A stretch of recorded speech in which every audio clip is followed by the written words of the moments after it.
أشرقت نفسي بنور من فؤادي. السلام علیکم ورحمۃ اللہ وبرکاتہ۔ ریڈیو HRDF میں خوش آمدید۔ اللہ نے تمہارے لیے تمہارے گھروں کو سکون کی جگہ بنایا ہے۔ گھر انسانی تہذیب کی اہم علامت سمجھی جاتی ہے۔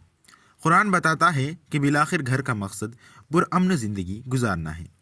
ایک ایسا گھر جس میں دھوپ، بارش، برف، سردی، ہوا، موذی جانور، چوروں اور حملہ وروں سے پریشان ہوئے بغیر رہنے کے لیے آرام گاہ ضروری ہے، اور انسانی زندگی کی رازداری کو برقرار رکھنے کے لیے ہمارے لیے ایک گھر ضروری ہے۔ گھر کا اسلامی تصور ایک ایسی جگہ ہے جو ذہنی سکون اور آرام دیتا ہے۔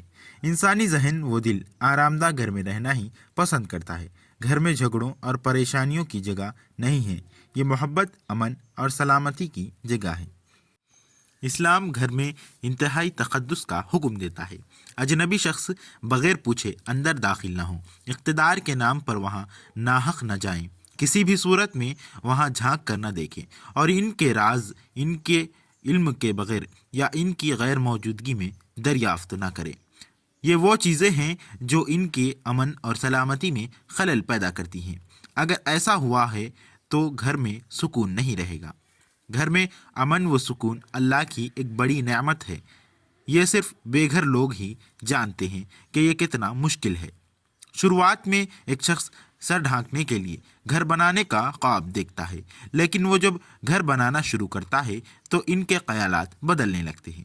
وہ ضرورت سے زیادہ بینکوں سے قرضے لیتے ہیں، اور اس قرضے سے ان کا امن اور سکون ختم ہو جاتا ہے۔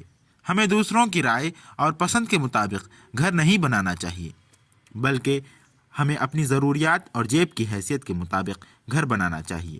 مخروص کو محل میں بھی سکون نہیں ملتا۔ ایسے بہت سے معاملات ہمارے سامنے ہیں کہ ایک شخص نے گھر بنانے کے لیے قرض لیا اور اس قرض کو چکانے کے لیے اپنا گھر ہی بیچ دیا، اور کچھ لوگوں کے پاس قرض لیے بغیر گھر بنانے کے لیے پیسے ہوتے ہیں، لیکن وہ خوبصورتی اور زیب و زینت کے خاطر غیر ضروری طور پر قرض لے لیتے ہیں۔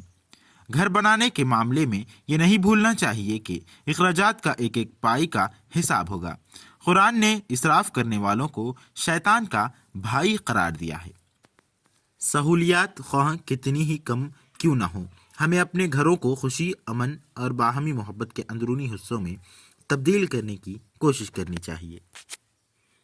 أشرقت نفسي بنور من فؤادي.